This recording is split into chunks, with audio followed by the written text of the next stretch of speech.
Rack and Fin Radio with Tom P. WPG Talk Radio 95.5. Well, again, it's happened about a couple of weeks ago. The recently completed JCAA tournament. Now, the one thing about here, the 7 ports, it's like a tournament within a tournament on these 7 ports. But also, the second year in a row, they had a $50,000 winner with a fluke over 12 pounds. And for what I understand, it was more than one fluke over 12 pounds. Join us on the line, good friend of Rack and Fin Radio for all the 20 years we've been on air, is Tom Fote. He's the legislative chairman for the JCAA and also New Jersey State Federation of Sportsmen's Clubs and a bunch of other things. I don't have much time, so I want to get right to it with Tommy. And we're going to touch on the new striper regs that go into effect tomorrow. Hey, Tommy, how's it going, man? Congrats on another big win, man. Yeah, it was a big win for the people that fished in the tournament. Jersey Coast still didn't make it much money. I know. But, Tom, let me ask you this. Do you think this could really jumpstart next year's participation? I know weather's always a factor, don't get me wrong. But, Tom, second year in a row. Now, the fluke fishing has been off the hook, pun intended, people. But, Tom, 2 years in a row with fish over 12 pounds, that's amazing. No, it was only one fish over 12 pounds. Oh, there was only one. I thought there was a second one. No. Oh, well. My notes, I was scribbling. What can I tell you? Yeah. But basically, yeah, and I mean, even in the southern regions this year, they all won with a 6-pound fish almost. Yeah. So there was big fish around, even down in the southern regions. Long Beach Island had a 6.5, and Barnegat had a 5.5, then it was a 7.44 in Manasquan, so they caught. I mean, this is, talk about hitting twice. Now, we have the following week, we have the award ceremony. Right. And I told you to show up and buy an entry for $150 because you could win a $31,000 boat. He did, and I didn't. So anyway, only 74 boats out of the 121 showed up to the award ceremony. What? So that means you had a 1 in 74 chance of winning a boat, motor, and trailer. Well, luck strikes twice.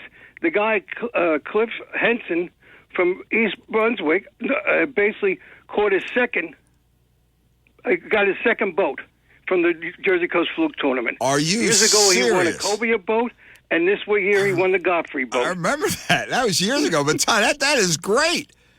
I mean, you and I couldn't be there because me, because of my neck. Yeah. But it was really, the people don't show up, and we give away 50 dog prizes for 74 people, 74 boats.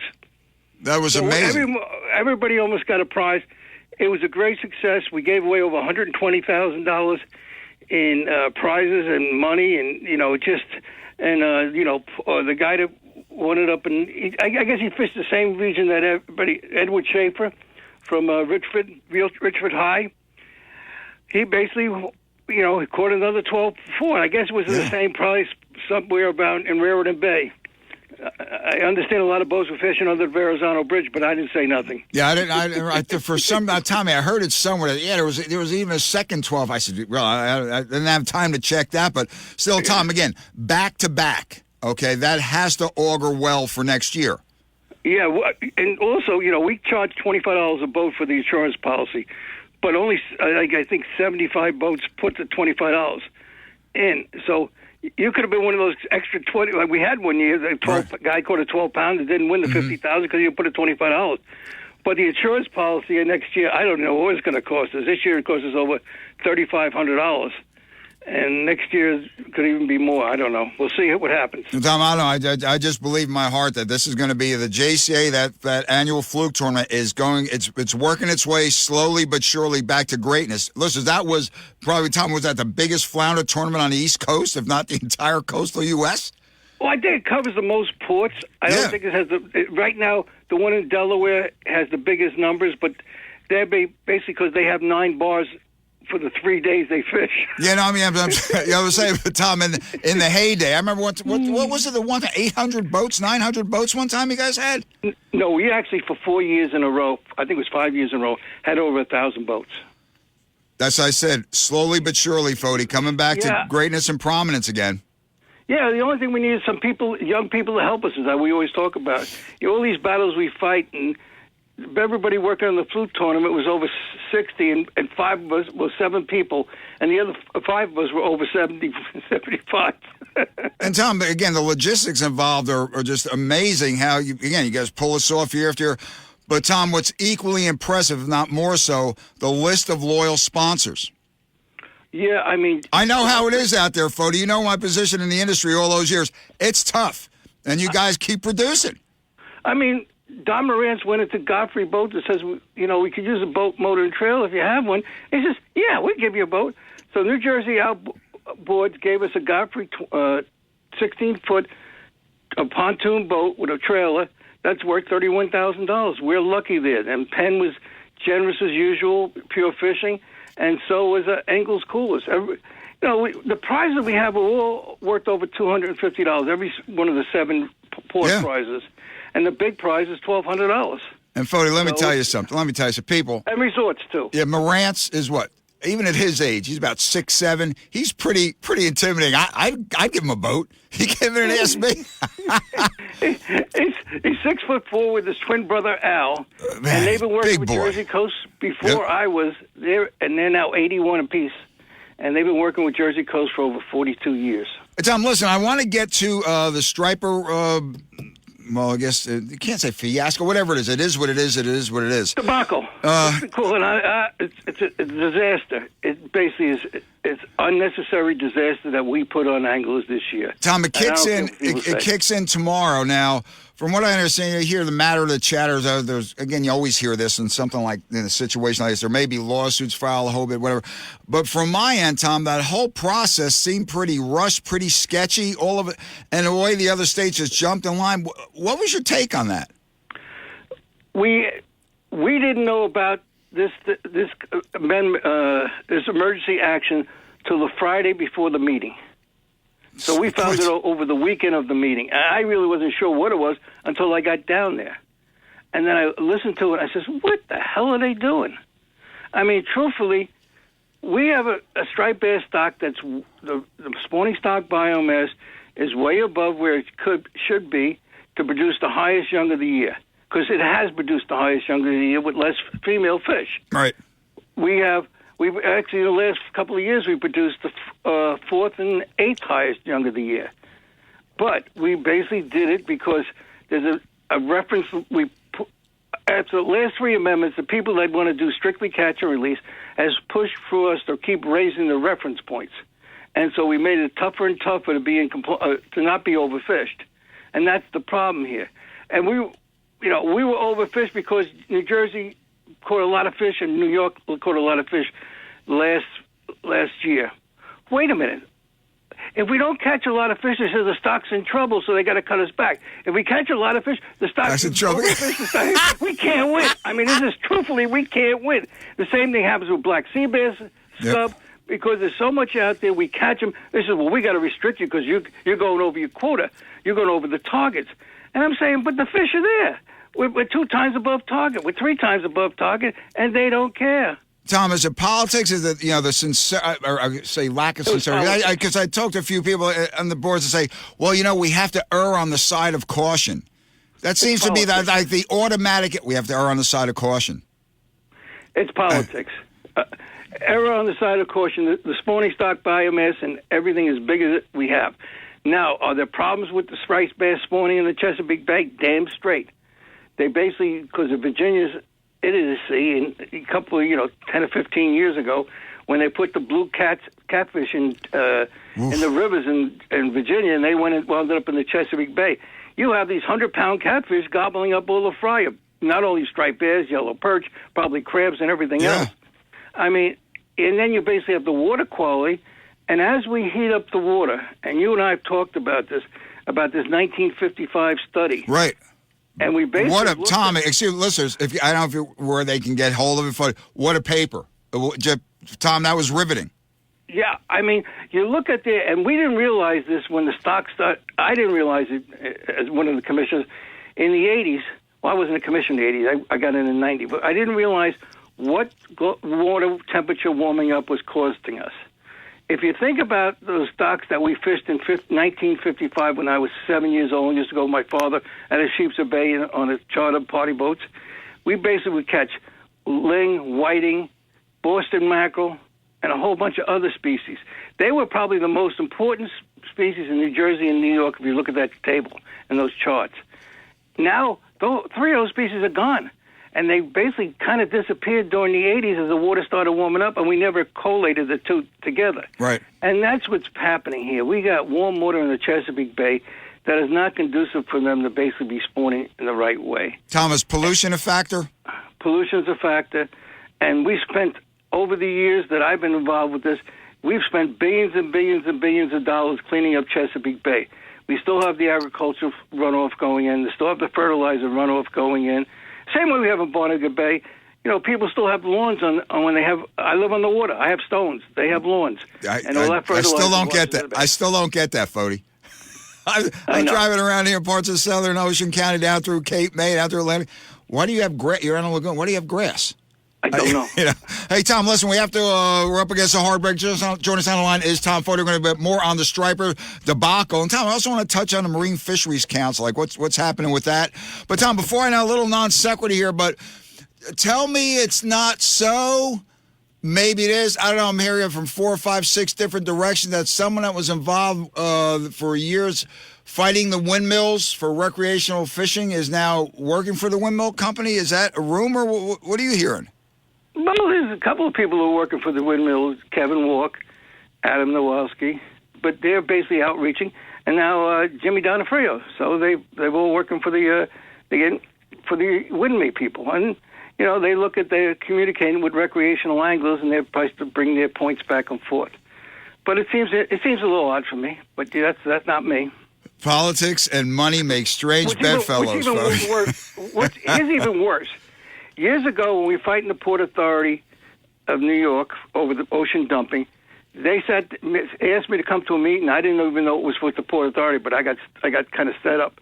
And then person says, "What can Port Authority do for New Jersey coast anglers since you do so many great things?" And you know what it was money. Yeah. And I says, like, you can't do a damn thing because we're fighting you about ocean pollution. And that was the end of the discussion. You want to help with research and things like that. Now, let's go now 30 years later. I had the wind people says, what can we do to help Jersey Coast Anglers Association? I said, nothing, because basically we're supporting you, and it looks like if you gave us money, they would say, we're supporting you because you gave us money. So I can't win. On either side of it.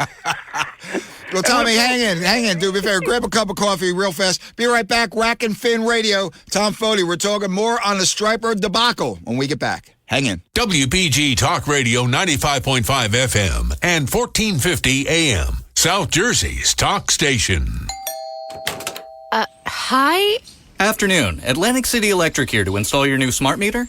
Did I order a new meter? No, we're replacing old meters in South Jersey with new smart meters. What's the catch? No catch, just more insight and functionality. Which means? Soon, you'll have even more reliable electric service and new tools and programs to help you save energy and money. Yep, that's smart. Learn more about smart meters at AtlanticCityElectric.com/SEN. Rack and Fin Radio with Tom P. WPG Talk Radio 95.5. Yeah, welcome back to Rack and Fin Radio with me, Tom P. Weekend of July 1st and 2nd, and a happy long 4th of July weekend to all people. We have some reports. I hope we get these guys because the stores are jamming back there. And the family weekend fishing, and don't forget, family weekend crabbing. Yeah, man, the Blue Claws are out. Get the Russies, with the dirty bottoms are the ones that are packed with meat. But I digress. We're going to get back to Tom Fody. Let's talk stripers and some of the other states that seem to have forwarded this, sabotage, hoodwink, fast track, however it went down. It's ugly because as of tomorrow, one bass, again, we knew that, but 28 to 31 inches. What a chop. What a chop. And Tom, let me get back to you real fast, but I was talking to a charter skipper.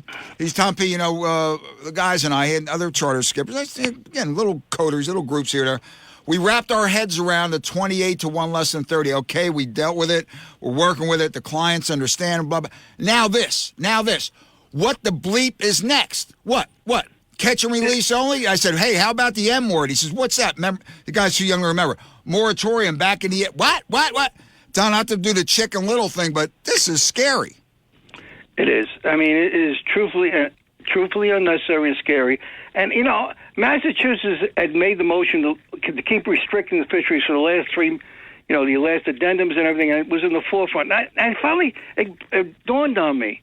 They're worried about their commercial fishery, and they're still fishing on 34 inches and larger fish. So they're fishing on all the big females, which everybody said they're talking, because we wanted to go to a 34-inch and largest fish in New Jersey when we basically took the 28 to 38. Right. We say, and they said, no, you can't do that. Yet the commercial fishery in Massachusetts, who's making the motion all the time to do this, they put the motion in the moratorium. And basically, as I think Jim Hutchinson said at the council meeting, that up there, all you have to do is buy a permit and you catch a 34-inch, because then you can declare yourself a commercial fisherman. I don't know. It's just crazy. And because Maryland, Virginia, and North Carolina, because North Carolina doesn't take a hit because they're not catching any fish, Maryland and Virginia was left their bay fishery alone. That's what they really care about. Right. And Delaware, I don't know where they were thinking, but, they were going along with this thing of Chesapeake and Potomac River. It's not affecting them one iota, so why not restrict the ocean guys? If we make the ocean guys more restrictive, it leaves more fish for us to catch, and we won't have to do any restrictions in the Chesapeake Bay. Now, would be nice if they really recognize the producing areas of New Jersey, the Hudson River and the Delaware River, because we're basically contributing a lot more fish than we started this process. Exactly right. We're about, some of the tag returns years show we're up to 40% between the other spawning grounds.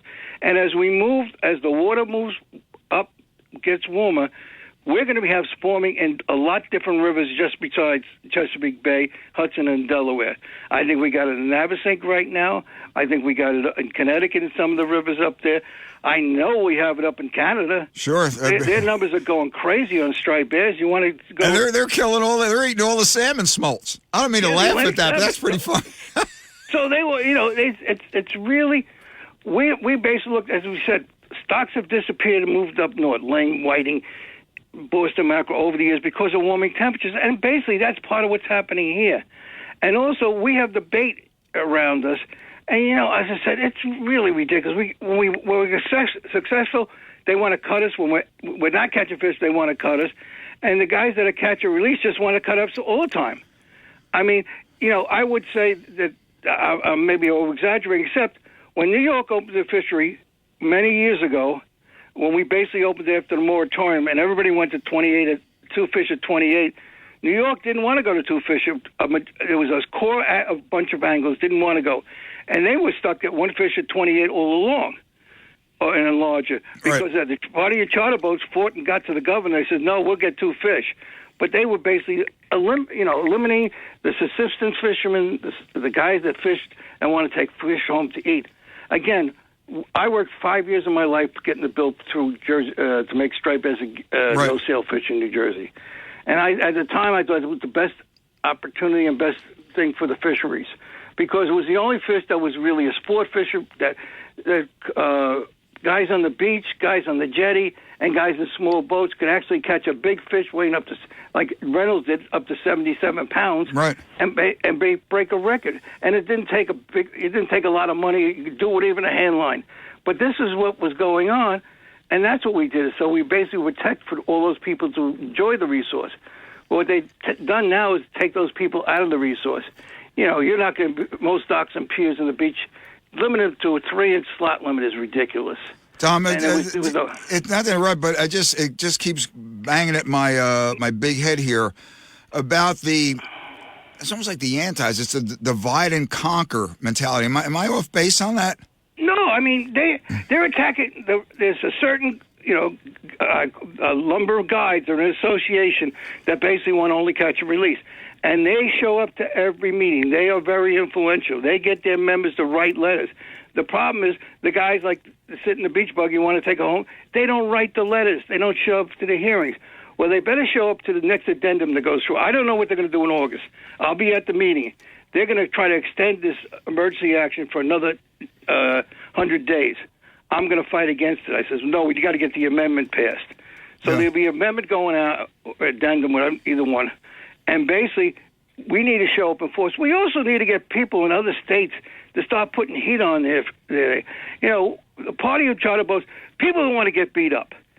And I don't care if I get beat up. I've been beat up on every message board. They said I'm anti-striped bass. Well, I mean, I devoted 5 years of my life to make striped bass a game fish. I thought it was that important.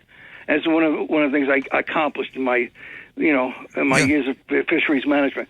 But none of those people attack the commercial guys. They don't say a word about the commercial fishery. Nobody says the guys from Massachusetts, the guys from New York. They never say, well, these shouldn't be 34-inch larger fish. They don't say anything about that. They don't talk about the Chesapeake Bay. All they do is talk about the recreational angle they want to bait. And that's really dividing the community.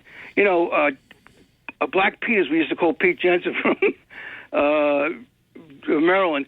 Basically, when the Maryland Sport Fishing Association was going for striped bass, game fish, he went to the party in charter boat and says, I'll give you 15% of the quota if you don't do that. So pitted the charter boat guys and the commercial guys against the recreational, and that's why striped bass didn't become a game fish in Maryland. And he was smart enough to do that.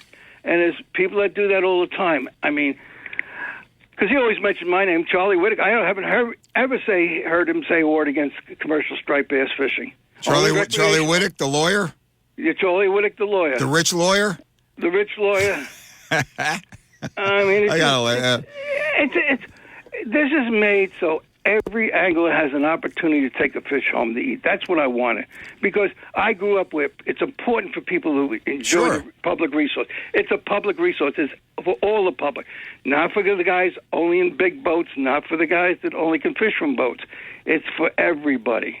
And it also we should basically regulate the fishery for all parts of the community. And that's what Jersey Coast has done all these years. We fight for the guys that fish from the beach, the piers, the big boats, and the small boats. And we try to make sure everybody gets an equal part of the pie. And that's what we need to do. Well, Tom, let me ask you this, though. When they deigned this 3-inch slot limit, didn't work. Okay, how long will that take? Again, there's amendments coming, possible amendments coming. This may not last. Who knows how long this is going to last, this insipid regulation. But, Tom, was there, then what's next? As that charter acquaintance of mine said, charter captain says, well, what's next? Okay, that doesn't work. Tom, what could happen next? Could that M word occur? No, because then they would have to do it to the commercial fishermen. They would give it. It's like the stupid summer flounder rule. We have to catch a fish between 17 and 18 in the middle there. I mean, they're not, because what would happen if you put a moratorium in? You'd wake up all the sleeping people that, as you say, you got to get the people organized and get them mad, and that would get them mad. And remember the guy screaming out the window and saying, "I'm not going to take this anymore." Yeah, right. In Network, the movie. Well, that's it. And I hate it to say that. That's maybe what's going on. They're trying to push us to a real box. Now we can organize. Even the big NGO groups, in recreational fishing, they're trying to be conservation because they want to be known as conservationists. But we're also supposed to be represented as, whether you're any one of the big organizations that are national, not like Jersey Coast, we should be representing all the angles and worry about all of them. Because who buys tackle?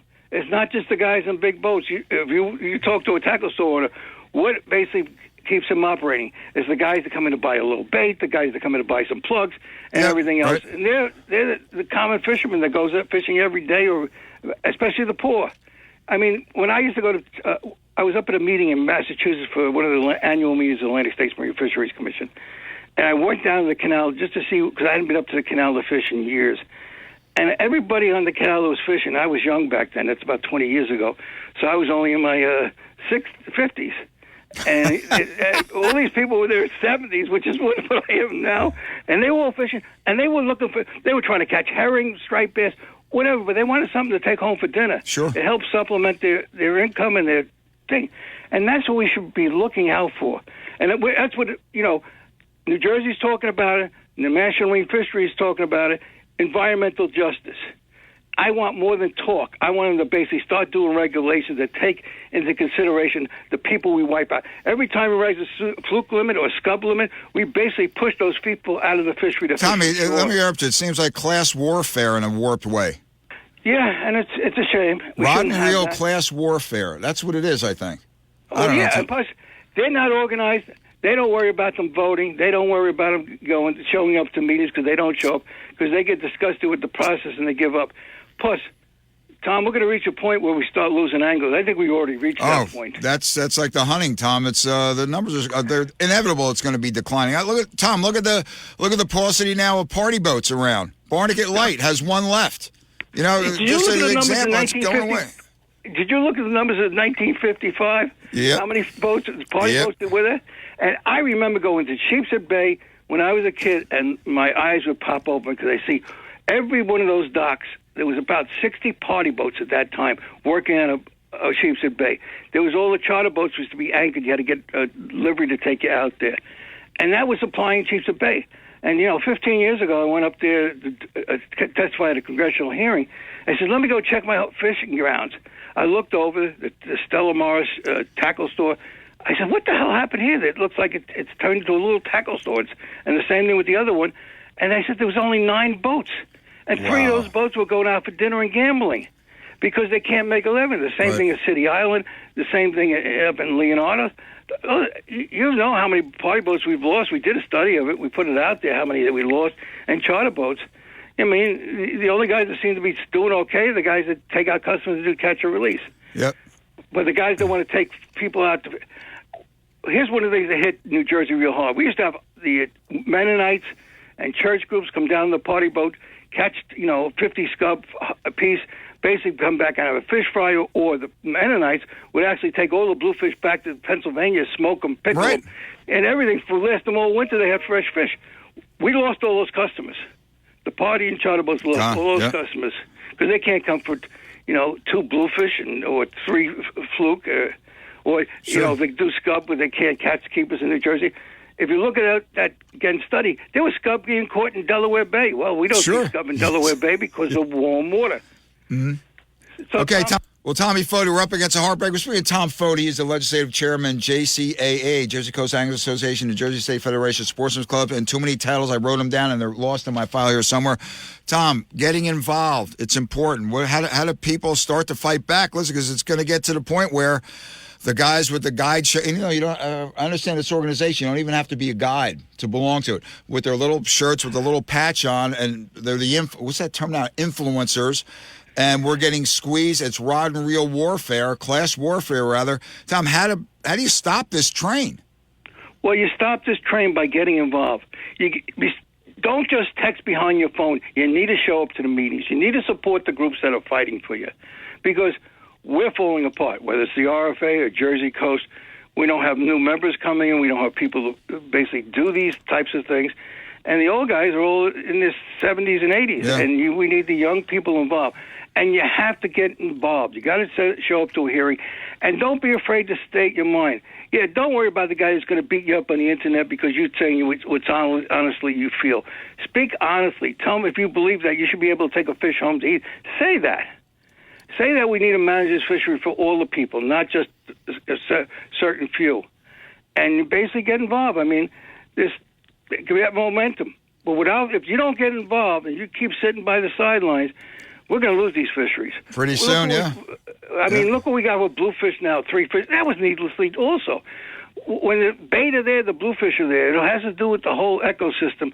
And all we can do is manage people, and we keep screwing the people, both commercially and recreational.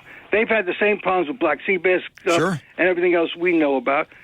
We've had the problems with because they managed to basically NIMS manages to avoid lawsuits, and the commission's just getting the same. They manage to keep the loudest mouths happy, and that's what they're doing. You make the most noise, they cater to you.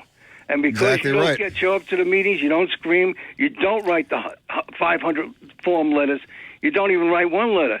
And don't have to be saying, I don't agree with you. That's all you need. That's all you need. Exactly right. I mean, if it's and I can't spell, so I used to write them, and I couldn't spell right. But I don't care what it looks like because it shows how important that is to you, that you took the time, and you're not a letter writer, but you took the time to write a letter. Yeah. I mean, an old politician would tell me that I get a form letter. It's like getting a survey or somebody just signing a petition. But when I get a handwritten letter and it looks kind of sloppy, I know that's important. I count that as 100 names. Tom, before I let you go, I have to just say one thing. I spoke to several politicians, more than a dozen, less than 100, okay? Petitions are just about, for lack of a better term, worthless. To a man and a woman, they said, something handwritten, something typed, email, something submitted where you took time to do instead of just putting your name down means a lot more. And as simple as that sounds, Fody, it's the God's honest truth. Wait, am I allowed to say that? Yeah, it's the God's honest truth. And you need to ring their phones off the hanger. Yeah. When other groups do that, they basically close the office down because they ring. And so we need to start doing it. But we don't have that problem with New Jersey. New Jersey has congressmen and senators that basically back us up. It's the other stupid states, and you got to talk to your friends in Massachusetts and Maine and New Hampshire because they just don't see it. They don't see that we're giving away the resource, and we're sooner or later going to lose it. I mean, we'll wind up, and my greatest fear is PETA, because they basically got to Germany, they got to Belgium, they got all these countries Switzerland. in Europe. Oh yeah. And they says we shouldn't be playing with food. So you can't catch and release. You can only go in, and if you can catch one fish, you got to get off the stream and stop. Tom, I went head to head with some, and people don't get me wrong. It's I like to fly fish. Hey, when the hatches are on, or I'm in the mood, I like to fly. But these fly fish catch and release only, catch and release only. I said, don't you know No, we're not killing fish like you, meat man. Where does it? They talk about torturing fish. That's why you catch a trout in England, but you have to priest it. You have to kill it. Germany, Switzerland, catch and release is illegal. Tom, you know that in Switzerland, catch and release is illegal. That's another topic for another day. Tom Fody, JCAA, New Jersey Federation of Sportsmen's Club. Thanks for joining us, and the best of the lovely Linda. And Tom, hope to see you on the water one of these days. We keep saying, better yet, in an Italian restaurant. What do you got that, Fody? You take care, T. Have a good 4th of July weekend and celebrate the United States independence. That's it. You take care, Tom. Be good. Hey. See you. Way long in that segment. Yeah, rod and reel class warfare. What it come down to? Again, 28-31. That doesn't work. And there's things unfolding as we I had to blog about. There's things unfolding as the weeks go on. But, wow, then where do you go from there? And a lot of people don't remember. I was just getting into the saltwater fishing game then. And up in Long Branch, one of my Aunt Zigamel, Aunt Carmela, my Italian showing, that had a house of 3/4 of a block in from the last jetty from the boardwalk. So we're going to catch sea robins and fluke bluefish. The moratorium. Ask some of us oldsters about it, you young guns. Yeah, well, you can't fish for them. You can't target them, nothing. Okay, be right back. Rack and Fin Radio. People all over the Jersey Shore have found the easiest way to stay connected to South Jersey's talk station. It's the WPG Talk Radio app. Read free South Jersey news. Listen to your favorite talk shows. Send us pics and videos when you see breaking news. Wake up with the alarm clock feature and more. It's all just a tap away with the WPG Talk Radio app. Download it now at WPGTalkRadio.com. Biden not happy with the U.S. Supreme Court decision that said he did not have the authority to wipe away billions in student loan debt. The president blaming Republicans. I didn't give Boris false hope, but the Republicans snatched away the hope that they were given, and it's real hope. The Supreme Court ruled in favor of a Colorado graphic designer, Lori Smith, who'd paused her wedding website business because of a state law that would have compelled her to provide that service for same-gender couples. Smith argued that would violate her religious beliefs. This journey started over 7 years ago when I was being censored and my speech was being compelled by the state of Colorado. I want to create websites that are consistent with my view on marriage, but the state of Colorado said you must set aside your views. And I decided to take a stand for freedom to protect speech. America is listening to Fox News.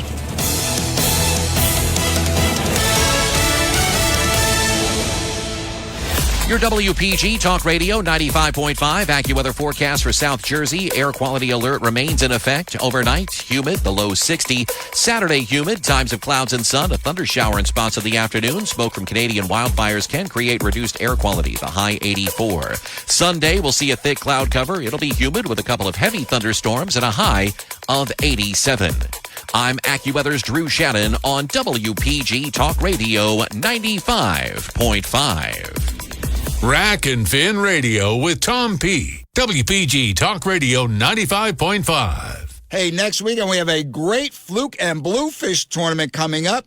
The 26th Annual Sunshine Foundation Fluke and Bluefish Tournament. Join us on the line. Good friend of Rack and Fin Radio for 20 years we've been on the air. And also, I knew him for about a year or two before that, is Skip Deckman. He is the tournament director. Skip, thanks for joining us this morning. How you doing? I'm doing fine, Tommy. Listen, July 8th. July 8th. Let's rock and roll, Skip. Go into the rules. July 8th is the tournament. The weigh-ins are at Parkertown Volunteer Fire Company on Railroad Avenue in Little Egg. The fishing hours are from sunrise to 3 p.m. The boundaries, everybody asks me about the boundaries. That's the Barnegat Inlet to the Great Egg Inlet. Okay. Both inside and out. You can be in the ocean if you want to. The weigh-in starts at 2 p.m. Don't come in at 1 o'clock with a fish and try to weigh it. We won't weigh it. So 2 to 4. Okay. And everything starts, the food, the party, the music all starts at 3 p.m. and it's over at 7:30. The captain's meeting is going to be at the same place, and that's July 7th at 6 p.m. Okay, listen, the Parkertown Firehouse, very easy to get to. Exit 58, north or southbound Garden State Parkway. Go straight down. You can go to, I guess, your second left is going to be, Parkertown Drive. Make that left. Go right down. You're going to come up to a blinking light. You'll see Calvary Baptist Church right there on your right. Make the right, and boom, the Parkertown Firehouse is right there. How's that for directions, Skip? Pretty good? Get pretty good. Good thing you live down that way, huh? Oh, let's announce that to the world, Deckman. Okay, Skip, what's the entry fee per boat? $75. $35 per boat? $75 per boat. Oh, 75. I thought you said 35. 75 per boat. Okay, now, Skip, are there Calcuttas for the Fluke and the Bluefish besides the main prize? Yes, there are. The main prizes, let me tell you what the main prizes are.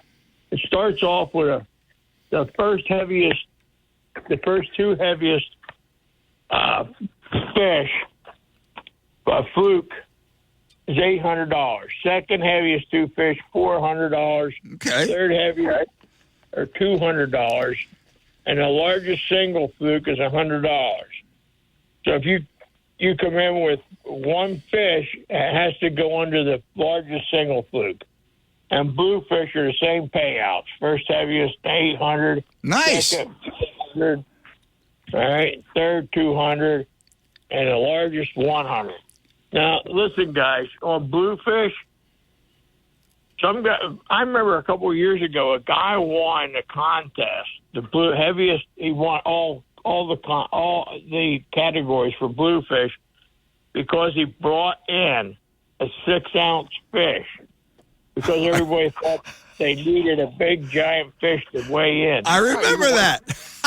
Remember that? Yeah. That guy came in with a 6-ounce fish and won everything. So, if you catch a Bluefish, bring it in. Let's see, maybe you'll be able to put you someplace. He won the Calcutta. He won everything. That was something. So, Skip, what time of this weigh-in is from 2 to 4, you said? Yes, sir. And then at 4:30 starts the food and festivities?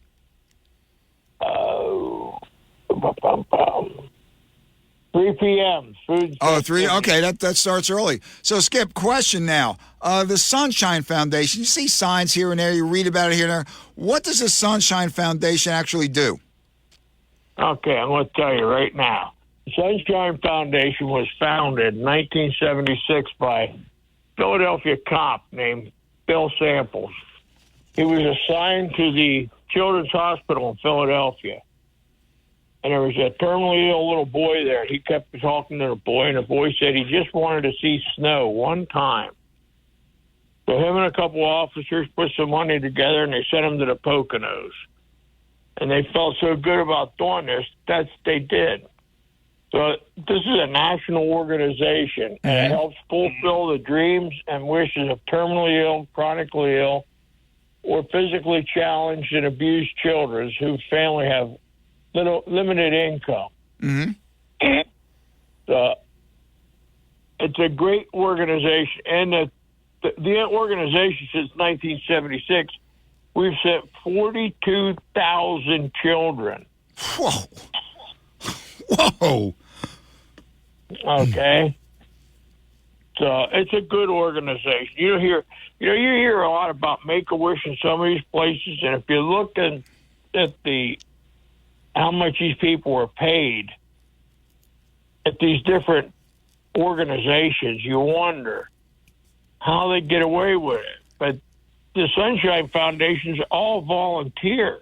There you go. Okay. And I think that's why it attracted me to it many, many years ago.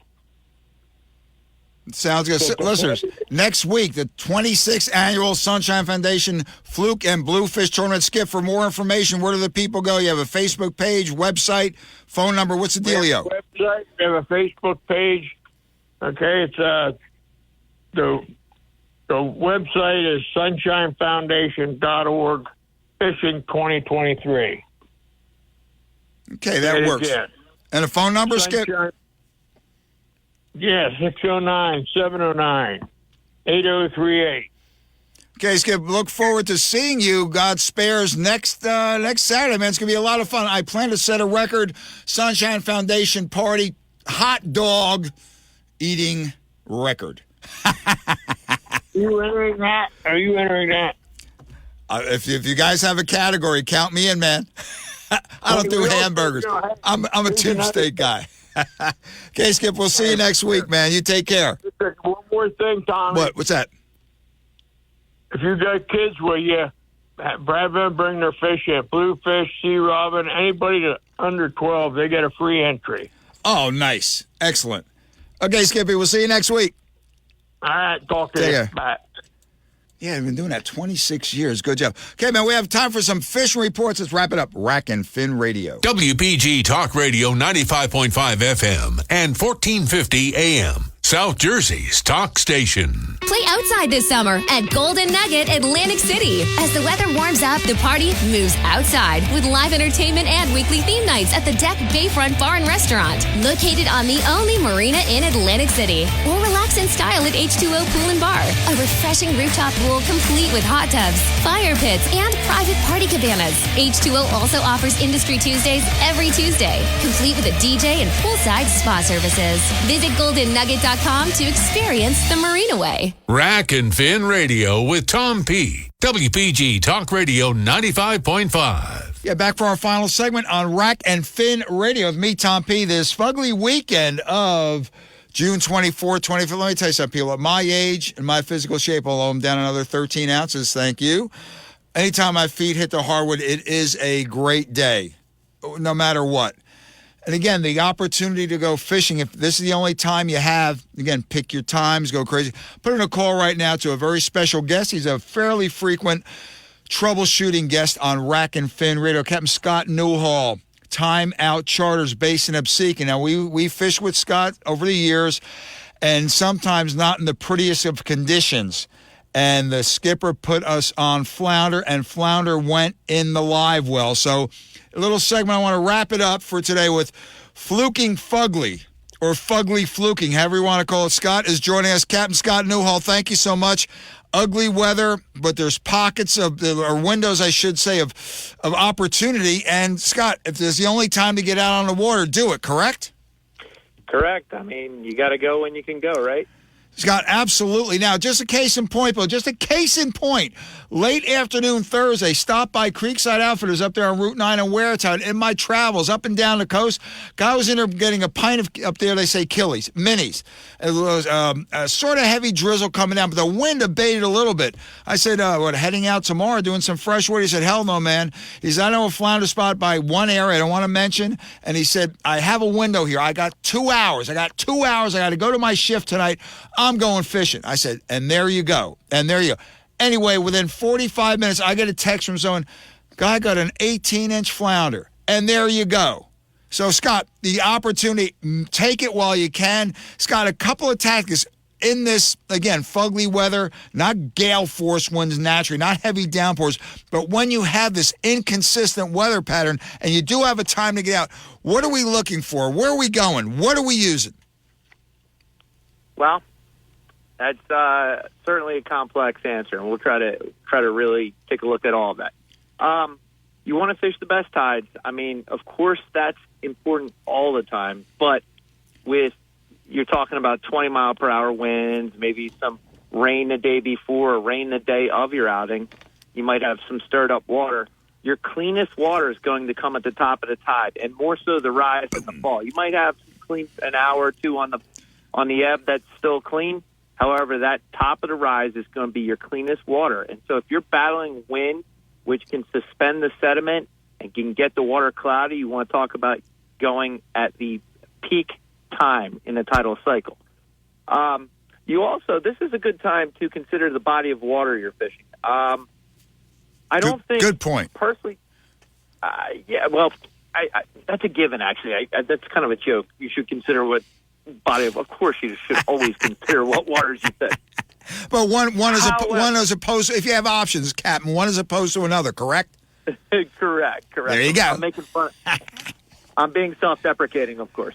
So I like areas that provide a long drift that can go in any kind of angle. You're not tied down to a real narrow little channel, especially if the boat is twisting and turning and spinning. So in my area, I'm just going to use the Atlantic City, Absecon, Brigantine area as an example. Of course, every area has its own waters that this will apply to. I will go to an area they call the Cans, which is also Absecon Creek, because on both sides of the channel there are productive slopes and flats. In addition to that, Absecon Inlet, where it meets Absecon Channel, which is kind of like the Harrah's Casino side of the bridge, all the way back to the AB pole. You can drift anywhere in there, anywhere from 15 feet to 40 feet, and the fluke are spread out in pockets, individuals, small schools. And so now you're combating these kinds of heavy winds, and the boat can go wherever it wants, and there's still going to be productive water, as opposed to somewhere like Black Point, which is behind Brigantine, which your productive water can be at different points, 15 feet wide. So, Scott, again, this is critical now. Water clarity, water temperature, it's in a constant state of flux under conditions like this. Are you big gulping it, little gulping it, live baiting it with minis? You're staying with what's been working for you. So if you're a gulp person, stay with your gulp, your presentation, your grubs, your jerk shads, your any sort of paddle tail. If you're a live bait person, by all means, stick with the minnows. The Peanut Bunker made an early showing this year. In fact, in late April up in North Jersey, I was heading out for straight bass and saw a really nice fluke-sized Peanut Bunker. They're also in South Jersey. They're a little bit small. I expect them to be bigger in about a week. So they're becoming available. So, yes, use the bait you prefer. Here's another tip for the wind. If you're live baiting, if you're using any of the live baits we're talking about, don't be afraid to go to heavier bank sinkers, heavier ballast, by all means. This is not the time necessarily to try to work with 3/4 ounce jig heads if, again, you're combating wind. So you're bump trolling the boat. You want to keep that bait on the bottom. You don't want to scope it out halfway across the bay or the inlet or whatever waterway you're on. And so that sometimes it may mean 2, 3, even 4 ounces of weight to stay up and down. Scott, in the confusion of the conditions, the take of a flounder now, is it going to be tentative? Again, water's a little chilly, water's a little dirty, but you're putting something right in front of its face. Is it going to be like peck, peck, tap, tap, and then go up? Or are these things, again, they're hungry. They have, they have to eat too. Are they going to smack it, whack it, and otherwise stack it? You're going to have both kinds of strikes. You're going to have tentative strikes, especially if you're jigging the artificials you might have where they pick it up, drop it, pick it up, drop it, pick it up, drop it, and they'll follow along before, I guess, you convince them to eat it. Same thing with the live bait. They'll crawl their way up a nice big fat minnow, and before they get that hook in the mouth, or sometimes they just inhale the whole thing and it's down their gut before you know what happened, and it's easy. Barometric pressure certainly plays a role in feeding in all of nature, including flounder. So sometimes the feed is heavier right before or right at the beginning of a heavy blow. There you go. Sometimes it's heavy during, and sometimes, unfortunately, it slows down, and that's when we have to work even harder. If that barometer drops and the feed's a little lackluster, then we got to really go on a hunt to find a pot of fish that wants to eat. Well, Scott, in my, I say experience, listeners, as in decades, and I'd say successful, I've caught my share of fluke, a.k.a. summer flounder, everything from Raritan Bay down to Grassy Sound and the Grassy Channel up there in Great Bay.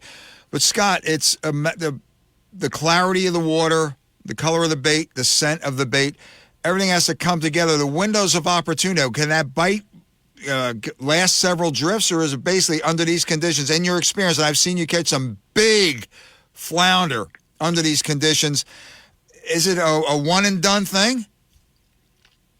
No, not by any means. You can sit there and work on the fish and put a nice catch together for a while. In fact, I believe it was Wednesday, if I'm not mistaken. No, I'm getting my days messed up.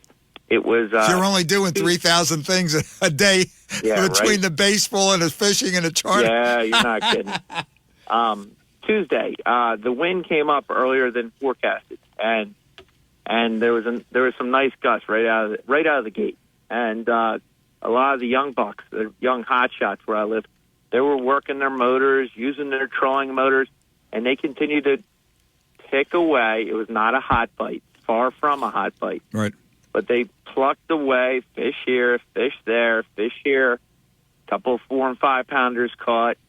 Guys were working hard, and they put it together. They didn't, put their tail between their legs just because, they woke up and it was 15 to 20 right away. As they had said it was going to be more of a 10, but it was already up past 15. So they went out there and they got after it. Give them credit. Well, Scott, rain, a big factor. Again, not torrential rain, but for example, on Thursday, that misting, constant drizzle here and there, sometimes a little harder, and again, some that annoying mist. Does that really affect the flounder that much? Doesn't this color the water that much? But to me, no rain, no gain, because you can catch flounder in the rain. Absolutely. I enjoy fishing in the rain event. I don't mind, actually. The wind that we were talking about, it's a bigger enemy than the rain. Right. So as the rain's coming down, no problem. I'll fish all day. Actually, if there's no wind, that's great. Rain and gnats is a pain. South Jersey gnats, right? And you're itching, you're scratching and itching the gnats and the raindrops. But in all seriousness, it's the day after a heavy flush that you wonder. Let's say you really had a gully washer, and like last Friday. Right. So let's use that as an example. Roads and intersections near me were so flooded that people had to go down different roads. And I'm saying, all right, I'm going to fish tomorrow. What's it going to be like? Truth be told, I've experienced it both ways, where it's shut it down for whatever reason, the bite shut down, and it's been real slow. And then the event you're speaking of, they bit like crazy the next day. I called a buddy from the water, and I was like, yo, where you at?